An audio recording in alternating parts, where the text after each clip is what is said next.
So it looks like our under-19s are doing well. We've got players individually doing well, and the team itself second in the table, joint with Haugesund. We have played a game more, but it's nice to see that we are doing very well this year in a bigger division. The Rogaland 1 under-19s is bigger than it was last year.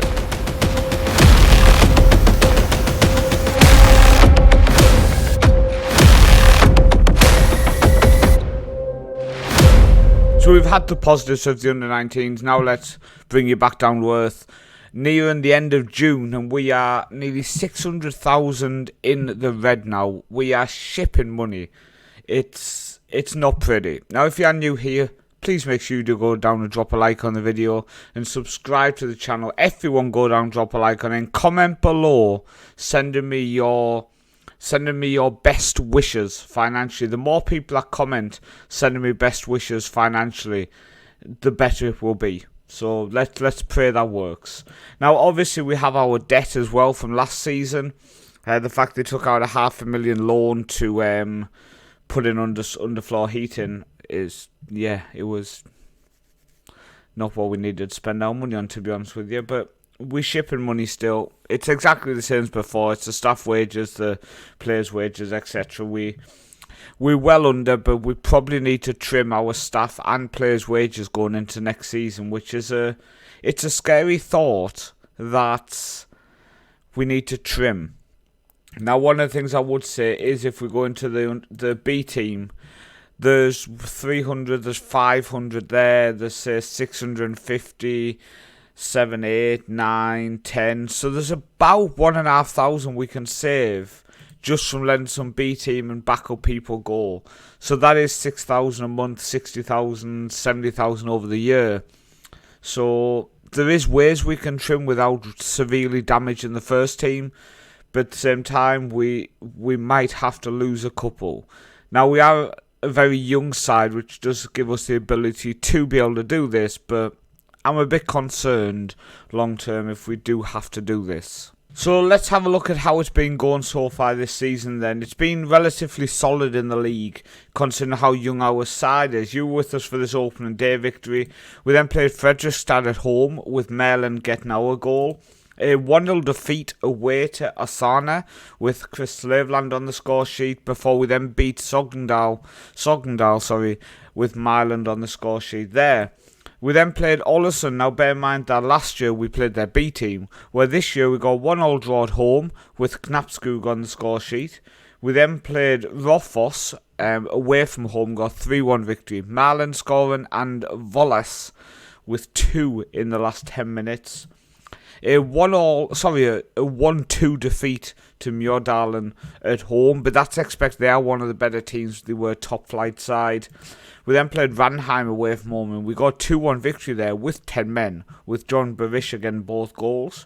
We then played Barum, with Strangerland being on the score sheet in a 1-1 draw. We then travelled down to the south coast to play Start and got a 2-1 victory with 10 men as well. Sorter and Orna on the score sheet there. Then Arndal came to our ground with Volas getting 2 and Barisha.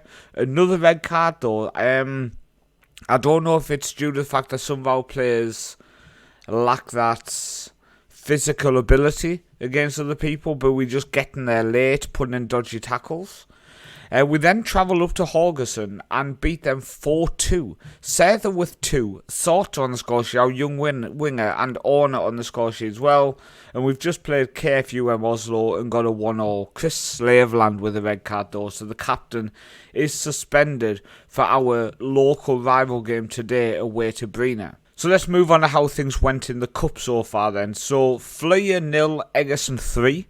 A 3-0 victory with all of our goals coming in at a time. That saw us get a home tie against Fredrikstad, and we won the game 3-0. I'm looking to try to see how many people were at the game. It doesn't say here. We can check that after. But unfortunately, the third round was as far as we could go, as we went out to top flight Lillestrøm 1-0 at home.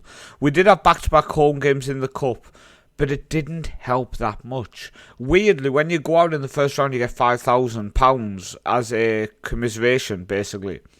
but you don't get any money for winning, which is strange. Second round, no money for winning. Third round, we got 21,000 for going out, but if we'd have got, say, 10,000 in the first 2 rounds back to back, it's double that then at the end, and then we would have been a lot better financially. Well, not a lot better, but it would have been nicer. Only 854 turned out to the Fredrikstad game at home. 1,388 did turn out for the game against Lillestrøm. So that was a big attendance.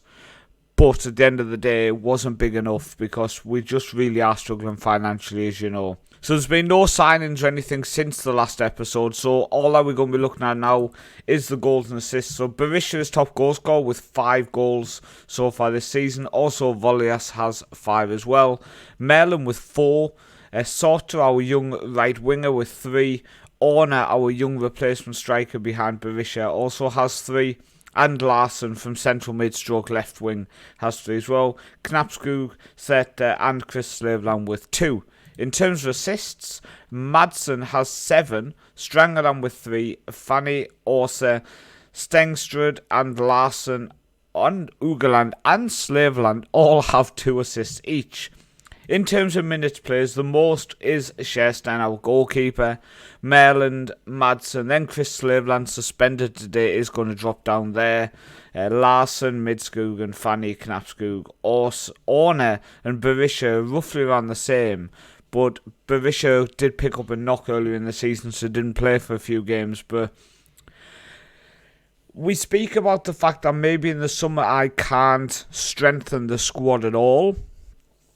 But at the same time, we have a very young, promising squad that it's not the end of the world if we can't strengthen going into next season. Because I think as they get older, year by year, we're strengthening. They are getting better, getting stronger, getting more adapt to the division. So I'm confident going into this game. After 13 games, we currently sit in 3rd place, only 1 point off top. Won 7, drew 4, lost 2, losing to Myrdal and Osana.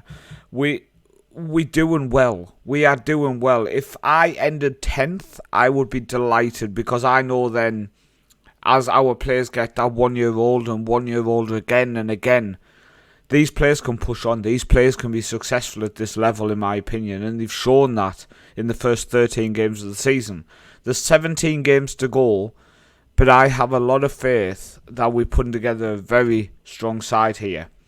So we're coming up today against Brina, who are in 11th, but this is our local rival. These are the closest club to us, a 40-minute drive away from where we are here. And this is the club where Haaland started his career. This is the club that featured in the introduction. So hopefully they don't have that much ability there. We are going to drop our Jurgensen, who's played a few games, and bring back in Midskogen. Apart from that, the biggest miss is Slaveland, our captain, today. But we're going to be going with Sherstein in goal, Fanny, Midskogen, Merland and Madsen. Madsen, I think so. Yeah. Marthinesen in defensive mid, who aged 24 has been really solid for so far this season. In that defensive mid, it's really hard to pick up a good average rating. Knapskog and Strangestad in central mid with Slaveland missing. Volias, Larsen and Berisha. And then on the bench, we'd rather like Orner can come on. Sorter, the young right back we picked up this year from Asker Barheim in these past. He's developing nicely. Steinskog as a backup, Ugeland, Stevenson, the experienced centre mid, Sether, our young player, Stensrud, who's just been insane, by the way. Like, what a right back he is. What a right back he is. Well, I mean, he's naturally a striker, but the fact he can play all the way down there, and he's been doing good for us coming off the bench, looking solid. Now, one thing before I forget, Kronge broke his leg. So he's out for up to 6 months. So he's pretty much done for this whole season. It's really upsetting. He's such a talent. And I just fixed his face pack. I found a picture of him. It's very hard to find pictures of some of these guys, but I found his picture. Him and also Philippe Oprea. Again, difficult to find a picture, but we got a picture found. But he's developing nicely. we might have found a wonder kid. He looks so good. Like, honestly, what a signing that guy could be. What a signing he could be. Okay, let's get into it. Like I say, if we can't strengthen over the winter, if we can only add 2-3 players, it's enough. It's enough. We don't need a major overhaul. We just don't need it. Probably going to get smashed now in this game, but we don't need a major overhaul in my opinion. Look, we've gone up into second. I mean, we've just kicked off, but we'll take it. Yev are playing against Sogndal. They are playing at home. We are playing away from home against our biggest rivals, Brina. So it's going to be tough. See what we can do. We've had 64% possession so far. After this match, we will look at some of them attributes. And at the end of the season, we will go through all the statistics from players and league, etc. I really want to make sure the end of season reviews are deeper, so you guys learn more about the players and the clubs in this series as we go on. It's not just not know what else is happening in this world. Brina 0, Egerson 0. It's been a very quiet first half, by the way. I've just talked for most of it, as you saw. No highlights. No highlights happening. Mathiassen's playing quite poor. I'm going to bring on our youngster, academy player Sertha, but I'm going to bring him on in the central mid, and Strangestad can drop back into defensive mid. That can be the only change at half time. We might make a couple of more at the hour mark, maybe. Oh, we have a highlight. 54th minute, we have a highlight. Larsen on the left wing to Sertha. Larsen into Madsen. Madsen across. Knapskog tucks it away. Is it onside? I think it is. And if it is, that means another assist for Norby Madsen, which he already was the top assist maker in the division going into this game. Knapskog just tucks away from his player and tucks that away to make it Brina 0, Egerson 1. The run continues. The run continues. I still can't see us finishing inside the playoffs. I can't. Our team is young. Our team is inexperienced. But we're there. After this will be the 14th game. We are there. I don't know. At what point would you start believing? Larsen's having a shocker. But 6.3 for Larsen and Volas was 6.5. I'm going to take them both off. So I'm going to bring on Sorter on the right wing. He's fantastic. And Larsen's going to come off for Jonas Orner, who switches to an inside forward when he comes on. So that's a tactical adjustment I've set for when he plays on the left wing, inside forward. It gives us a chance to maybe create something again. So Sorter, he loses it. Does he get back? He does. Sorter has it. Orner, inside forward. Underside of the bar. Almost scoring from outside the box to make it Brina 0, Egerson 2. But we still lead 1-0. There's 18 minutes to go. Sorter, our young right winger, takes it. Merland, Orner. Oh, he strikes it. Oh, yes. Oh, counter-attack is on. Knappen Finsen on the counter, but he goes all the way back. And we do have a chance to regroup. I think I'm going to switch to our defensive style tactic. It just drops us back a bit. It just wastes a bit of time. It just delays the ball a little bit and just gives us a bit of oomph and a bit of more fight in the middle. Seth, our defensive central mid. Knapskog with the strike. Almost his second of the game there. As our two academy players linked up for that situation. Right, Madsen now. On Norby, I saw it had on the back of his shirt today at the Egerson game. But we'll stick with Madsen. He puts it in. Outswinger. Keeper comes out and he does collect it. Just going to make a couple of changes. I just want fresh legs. Madsen is struggling. Jurgensen's the only option. I think what we'll do is we will do that. We're going to make him an inverted fullback. Bifani, I'm going to make an inverted wing back on support, because he will then drop alongside Strangeland.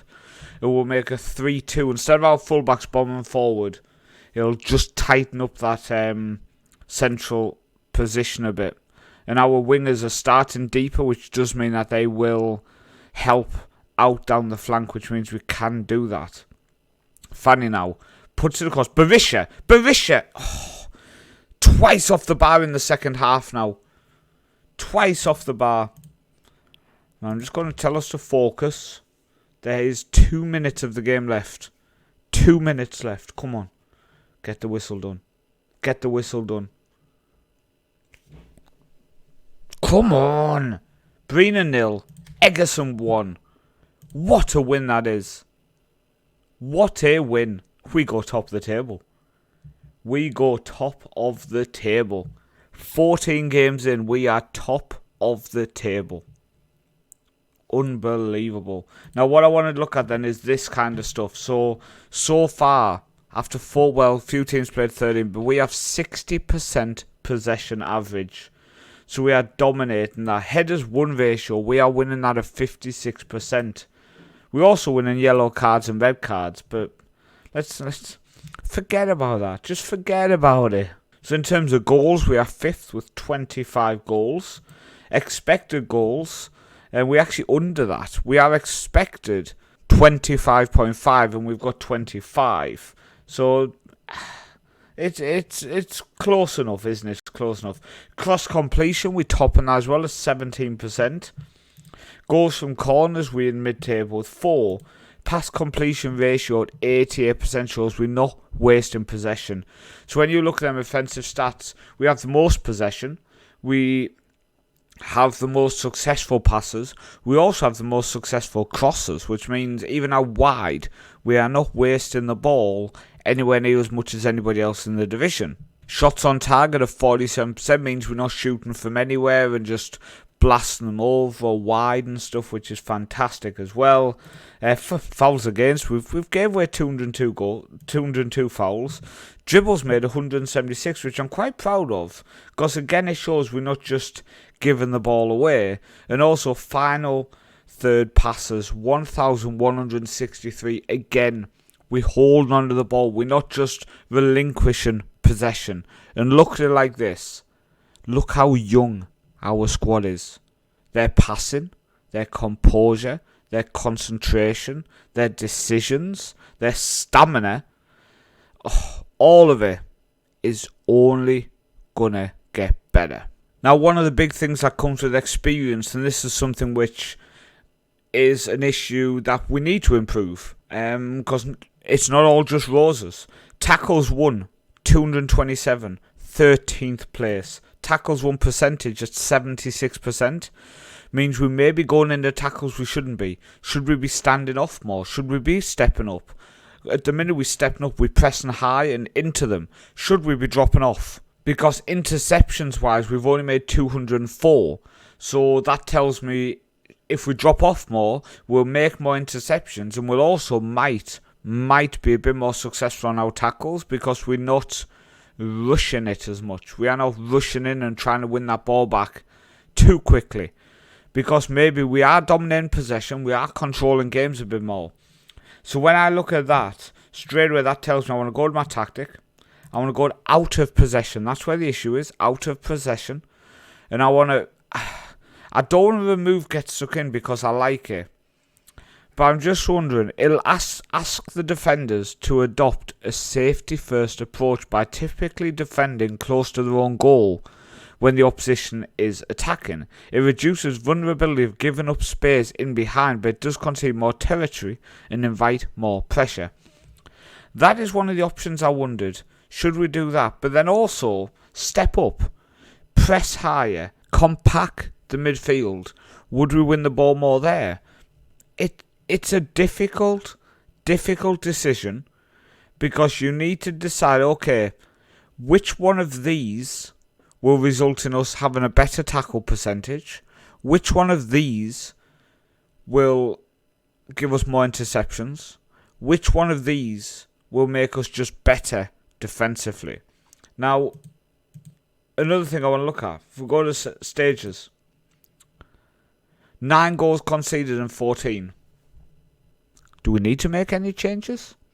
Now, what I've just done there in the last 2 minutes, is discuss with you live the things that go through my head. Discuss with you live the process of them tiny adjustments I make tactically. So we've reviewed things after some games where, in my head, we've been successful. We've been winning games, we've been dominating games. But defensively, maybe we could have only conceded 6 if we just make them little tweaks. Maybe we could have only conceded 6. Is it being picky? Yes. Does it mean that you create a successful tactic by doing that? Yes. So I think the best thing I can do now is watch games on full match for the next 3 or 4 matches I play. And over that time, I will determine the adjustments I want to make.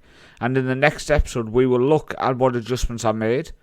And we will also look at what goals I've conceded. And also look at the stats to see if we have gone up in our tackles won percentage and our interceptions. I've been Paul, also known as the Northman. Thank you for watching.